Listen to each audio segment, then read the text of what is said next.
أعوذ بالله من الشيطان الرجيم. بسم الله الرحمن الرحيم. وإذا جاءك الذين يؤمنون بآياتنا فقل سلام عليكم كتب ربكم على نفسه الرحمة أنه من عمل منكم سوءا بجهالة ثم تاب من بعده وأصلح فأنه غفور رحيم. اے پیغمبر، جب وہ لوگ تمہارے پاس آئیں جو ہماری آیتوں پر ایمان رکھتے ہیں تو ان سے کہو کہ تم پر سلام ہو، تمہارے رب نے اپنے اوپر رحمت لازم کر لی ہے. جو کوئی تم میں سے نادانی سے کسی برائی کا ارتکاب کر بیٹھا ہو پھر اس نے توبہ اور اصلاح کر لی ہو تو وہ بخشنے والا اور رحم فرمانے والا ہے. یہ سورہ انعام کی 54 نمبر کی آیت ہے. اس سے پہلے سے بھی اس آیت پر بات چل رہی تھی کہ اس میں ان حضرات کا تذکرہ ہے جو مومنین اور مخلصین تھے، جو اللہ کے نبی صلی اللہ علیہ وسلم کے ہاتھ پر ایمان لائے تھے اور بڑی خستہ حالت میں تھے، تو لوگ جو کفار مکہ اور اوسائے قریش تھے ان کا مذاق اڑایا کرتے تھے. اس کے جواب میں اللہ تعالیٰ نے ان کے تعلق سے جو ہے یہ بات فرما دی کہ ان کا مقام و مرتبہ بہت بلند ہے. ان کو وہ لوگ بڑی حقارت کی نظر سے دیکھتے تھے، تو اللہ تعالیٰ نے ان کو ایسا روح پرور پیام سنایا جو ان کے سارے غم غلط کر دینے کے لیے کافی تھے، اور ان کو وہ عزت و سرفرازی بخشی جس کا تصور بھی دنیا پرست لوگ نہیں کر سکتے تھے. ان کا مقام و مرتبہ اللہ تعالیٰ نے بتایا کہ ان کا مقام و مرتبہ اللہ تعالیٰ کے نزدیک کیا ہے. اور نبی کریم صلی اللہ علیہ وسلم سے کہا گیا کہ جب وہ تمہارے پاس آئیں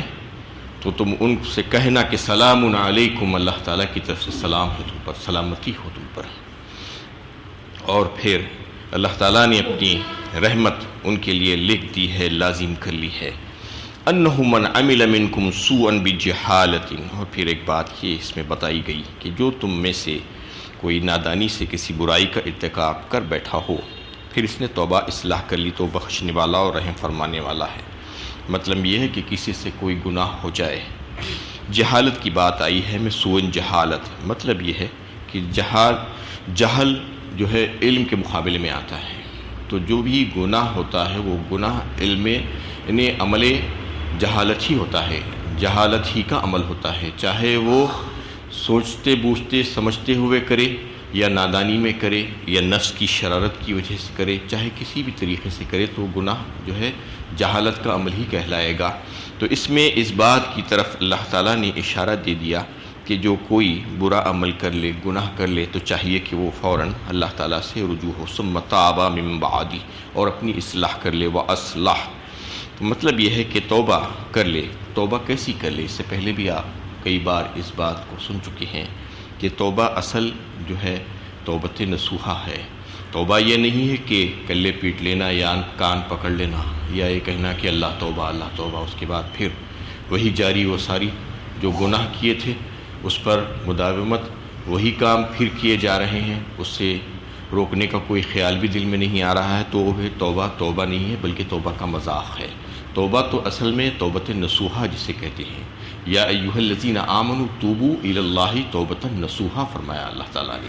سچی توبہ، اے ایمان والو اللہ تعالیٰ سے سچی توبہ کر. تو سچی توبہ میں جو ہے اصل میں 3 جز ہوتے ہیں بنیادی طور پر. اس میں پہلی بات یہ ہوتی ہے کہ کسی گناہ کو گناہ سمجھے، گناہ کرنے ہو جائے تو سمجھے کہ وہ گناہ تھا، اور دوسرے یہ کہ فوراً اس سے باز آ جائے اور رک جائے، اپنے آپ کو روک لے. گناہ کو گناہ سمجھے اور اس سے فوراً باز آ جائے. اور اس کا تیسرا جز یہ ہوگا کہ آئندہ اسے نہ کرنے کے لیے اللہ تعالیٰ سے دعا مانگے کہ اللہ تعالیٰ مجھے اچھے نیک کاموں کی توفیق دے اور میں اس سے رکنا چاہتا ہوں. عزم و ارادہ کرے پکا اپنے طور پر اور اللہ سے مدد مانگے اس سلسلے میں. یہ 3 جز ہونا ضروری ہے کہ آئندہ بھی نہ کرنے کا پختہ عزم و ارادہ اپنے طور پر کر لینا چاہیے اور اللہ سے اس سلسلے میں مدد مانگنا چاہیے. اور گناہ کو گناہ سمجھنا اور فوراً اپنے آپ کو اس سے روک لینا اور اپنی اصلاح کرنا. اس کے علاوہ یہ کہ جو حقوق مارے گئے ہیں، حق تلفی جو ہوئی ہے اس سلسلے میں، اس کو پورا حق المقدور ادا کرنے کی کوشش کرنا، چاہے وہ حق اللہ ہو یا حق العباد ہو۔ حق اللہ کے سلسلے میں اگر نمازیں چھوٹی ہیں، روزے چھوٹے ہیں، حج نہیں کیا ہے، حج فرض ہو گیا تھا، یا فرض صدقات و زکوٰۃ وغیرہ دینا تھا، اس کو برابر ادا نہیں کیا، تو پھر پوری کوشش کرے کہ اس کو مکمل طور پر جو ہے ادا کر دیں، اللہ تعالیٰ کے جو حق مارے گئے تھے اس کو۔ اور حقوق العباد کے سلسلے میں بھی دیکھیں کہ کسی کا حق اگر مارا ہے، کسی بندے کا، کسی کو نقصان پہنچایا ہے، کسی کا مال غصب کر لیا ہے، کسی کو تکلیف پہنچائی ہے، گالی دی ہے، یہ تمام چیزوں کے سلسلے میں یہ دیکھ لے کہ اس کو اس کا حق واپس دے دیا جائے،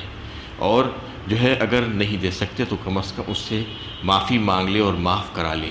یہ دونوں صورتیں ہو سکتی ہیں حقوق العباد کے سلسلے میں، اس کی ادائیگی کے سلسلے میں جو حق میں کوتاہیاں ہوئی تھی، اور اگر جس کا حق لے لیا تھا، مار لیا تھا، وہ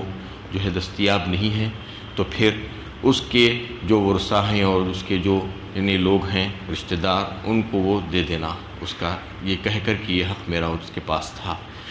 اور اگر ویسا بھی ممکن نہیں ہے تو پھر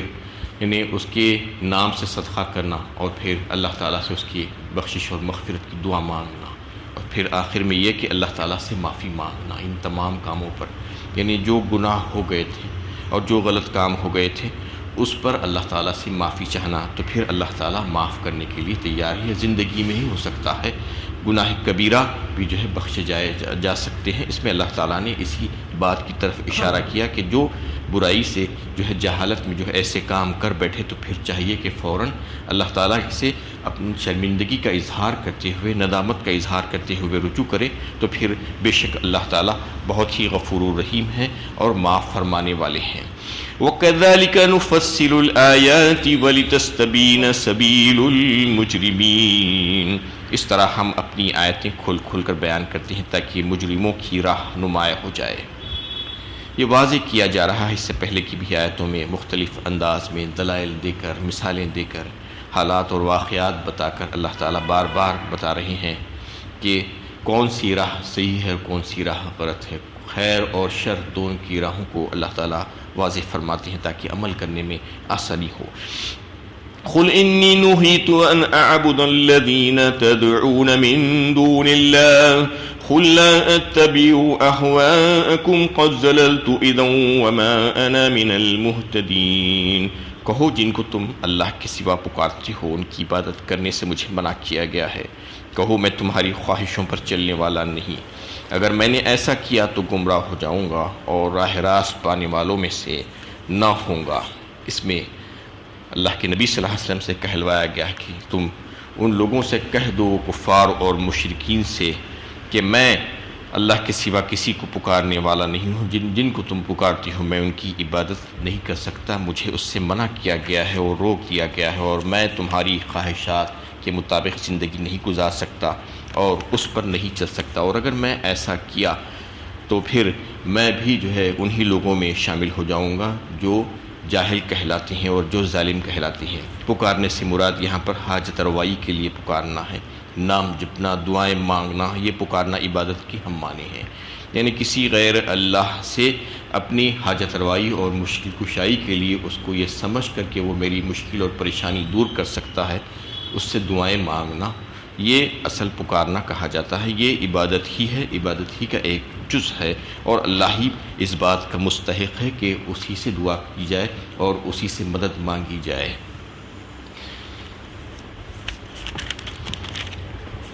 قُلْ إِنِّي عَلَى بَيِّنَةٍ مِّن رَّبِّي وَكَذَّبْتُم بِهِ مَا عِندِي مَا تَسْتَعْجِلُونَ بِهِ إِنِ الْحُكْمُ إِلَّا لِلَّهِ يَقُصُّ الْحَقَّ وَهُوَ خَيْرُ الْفَاصِلِينَ، کہو میں اپنی رب کی طرف سے ایک روشن دلیل پر ہوں اور تم نے اسے جھٹلا دیا ہے،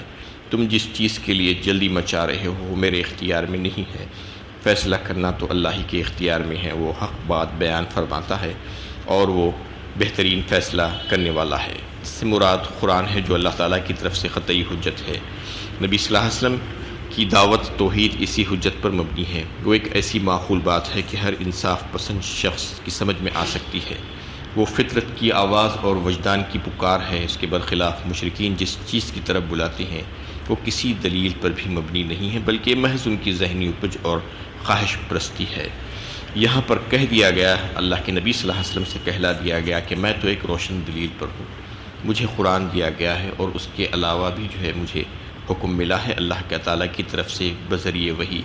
اور تم نے اسے جھٹلا دیا ہے۔ تم جس چیز کے لیے جلدی مچا رہے ہو، یعنی عذاب کے لیے، یہ کہتے تھے کہ اگر تم سچے نبی ہو اور ہم واقعی میں تمہاری جو ہے مخالفت کر رہے ہیں اور اللہ تعالیٰ کے احکامات نہیں مان رہے ہیں، تو پھر جس عذاب کا تم ہم سے وعدہ کرتے ہو وہ عذاب لا کر دکھلا دو۔ اللہ کے نبی صلی اللہ علیہ وسلم میں کہا جا رہا ہے کہ وہ میرے اختیار میں نہیں ہے، میں عذاب کا وعدہ ضرور کر رہا ہوں اللہ تعالیٰ کے کہنے پر، یہ ساری چیزیں اللہ تعالیٰ ہی کے اختیار میں ہیں۔ ان الحکم الا للہ، سارے حکم اللہ ہی کے ہیں، سارے فیصلے اللہ ہی کے ہیں، میرے پاس یہ اختیارات نہیں ہیں، میں نبی ہوں، میں بشر ہوں، میں رسول ہوں، بس میرا کام یہی ہے کہ اللہ تعالیٰ کا پیغام اللہ کے بندوں تک پہنچا دینا۔ یقص الحق وہو خیر الفاصلین، اور پھر وہ حق بات بیان فرماتا ہے اور بہترین فیصلہ کرنے والا ہے۔ قل لو ان عندي ما تستعجلون به لقضي الامر بيني وبينكم والله اعلم بالظالمين، کہو جس چیز کے تم جلدی مچا رہے ہو اگر وہ میرے اختیار میں ہوتی تو میرے اور تمہارے درمیان کبھی کا فیصلہ ہو چکا ہوتا، اور اللہ ظالموں کو خوب جانتے ہیں۔ اور پھر سے کہا گیا مکرر کہ جس چیز کے لیے تم جلدی مچا رہے ہو، جس عذاب کے لیے،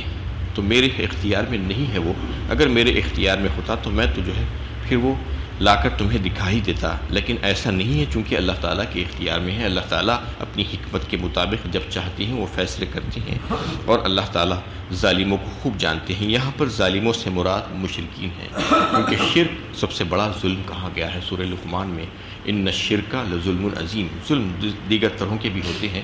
حق مارنا، حق تلفی کرنا بھی ظلم ہے، لیکن سب سے بڑا ظلم یہ ہے کہ اللہ تعالیٰ کی حق تلفی کرنا، اللہ تعالیٰ کے ساتھ کسی اور کو بھی شریک و سہیم سمجھنا، اس کی ذات اور اس کی صفات اور اس کے اختیارات میں، یہ سب سے بڑا شرک ہے۔ تو یہاں پر اللہ تعالیٰ فرما رہے ہیں کہ اللہ تعالیٰ جانتے ہیں ان ظالموں کو۔ انہیں ظالم اس لیے کہا گیا کہ انہوں نے شرک اور انکار حق کی راہ اختیار کر کے اپنی فطرت کی آواز کو دبایا، اپنی عقل پر جہالت کے پردے ڈال دیے اور اپنے رب کے ساتھ بے وفائی کی، اس طرح وہ اپنے کو برے انجام کے حوالے کر کے اپنے آپ پر